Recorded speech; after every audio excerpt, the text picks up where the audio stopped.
श्री अमोल कुल्हे जी। धन्यवाद अध्यक्ष महोदय।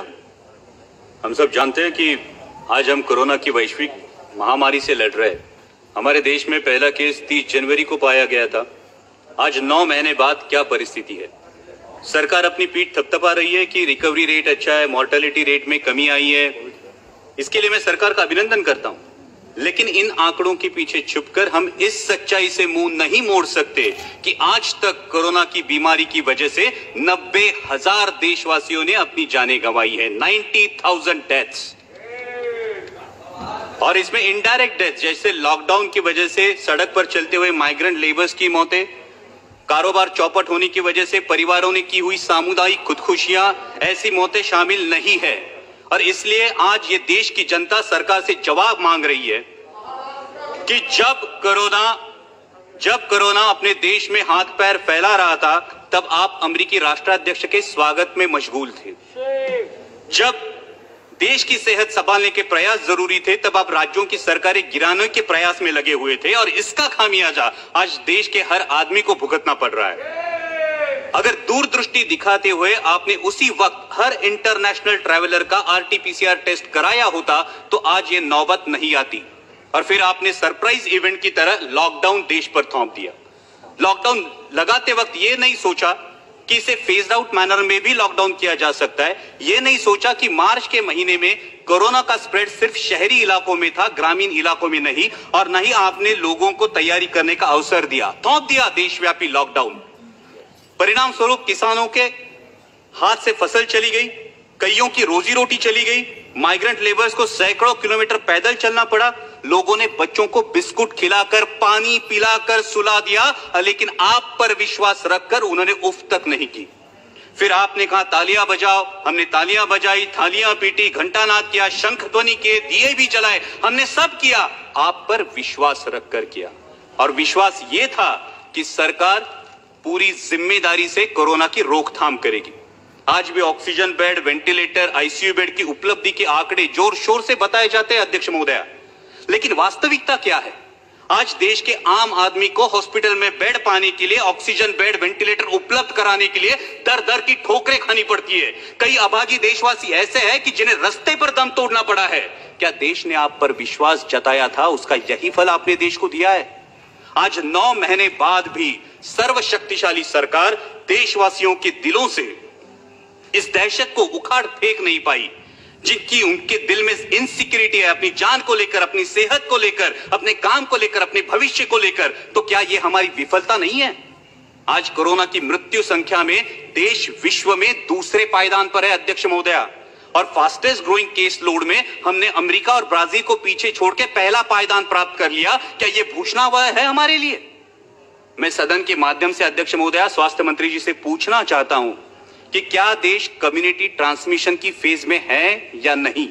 अगर इस सवाल का जवाब हां है, तो सरकार की सब पॉलिसीज फेल हो चुकी है, इसका यह सबूत है। और अगर इस सवाल का जवाब ना है, तो फिर प्रतिदिन 1 लाख के करीब केसेस कैसे पाए जाते हैं? अध्यक्ष महोदया, हमें यह सोचना चाहिए कि क्या हमें पॉलिसीज में बदलाव की आवश्यकता है। अब तक हम individual case identification, contact tracing और क्वारंटाइन के बजाय अब हम जियोग्राफिकल स्प्रेड ट्रैकिंग और उस एरिया में पर्याप्त आरोग्य सुविधा डिप्लॉय करने के बारे में क्या हमें सोचना चाहिए? आज कोरोना से जो युवा उभरे हैं वो प्लाज्मा डोनेट करने के लिए रेडी है, लेकिन मैं स्वास्थ्य मंत्री जी से अनुरोध करूंगा कि ICMR का अब तक प्लाज्मा डोनेशन के लिए, प्लाज्मा थेरेपी के लिए क्लियर डायरेक्टिव्स नहीं है।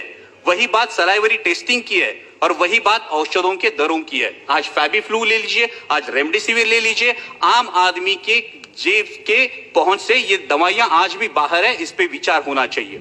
दुर्भाग्य की बात तो यह है अध्यक्ष महोदया कि जिन पर हमने कोविड वॉरियर्स करके फूल बरसाए, उनमें से कितने मेडिकल प्रोफेशनल्स की कोरोना से मृत्यु हुई, इसकी भी जानकारी हमारे पास नहीं है। यह दुर्भाग्य की बात है। जब मैं ज्योग्राफिकल डिस्ट्रीब्यूशन की बात कर रहा हूं अध्यक्ष महोदया, तो मैं मेरे साथी सांसद फैजल जी का अभिनंदन करूंगा कि लक्षद्वीप में आज तक एक भी कोविड का केस पाया नहीं गया, इसलिए मैं अभिनंदन करूंगा। लेकिन उसी के साथ जब हम ज्योग्राफिकल डिस्ट्रीब्यूशन की बात करते हैं, तो कोविड से सबसे बाधित राज्य मेरा राज्य है महाराष्ट्र। आज महाराष्ट्र में 22% केसेस है और 37% डेथ्स है। अध्यक्ष महोदय, मैंने अभी शुरू किया है, अभी मैं करेक्टिव मेजर्स पे आ रहा हूं। अध्यक्ष महोदय 2 मिनट दीजिए, सिर्फ 5 मिनट। सिर्फ 2 मिनट दीजिए। और जैसा सांसद अरविंद जी सावंत ने कहा, उस प्रकार से महाराष्ट्र सरकार पूरी तरीके से कोशिश कर रही है, आदरणीय शरद पवार जी के मार्गदर्शन में कर रही है। हमारे स्वास्थ्य मंत्री राजेश जी टोपे आए दिन फील्ड पर है, लेकिन WHO के अनुमान के अनुसार नवंबर दिसंबर में हालात और बिगड़ सकते हैं अध्यक्ष महोदया। और ऐसे में भारत सरकार ने 1 सितंबर से महाराष्ट्र सरकार की ventilators, PPE kits, testing kits, N95 mask, ये मदद पूरी तरह से रोक दी है। हमारे मराठी में कहावत है अध्यक्ष महोदया, आई जेऊ घाली ना आणि बाप भीक मागू देना। ऐसा बर्ताव केंद्र की सरकार महाराष्ट्र सरकार से साथ कर रही है। क्या महाराष्ट्र के रहवासी देशवासी नहीं है? क्या महाराष्ट्र के रहवासियों के प्रति केंद्र सरकार का कोई उत्तरदायित्व नहीं है?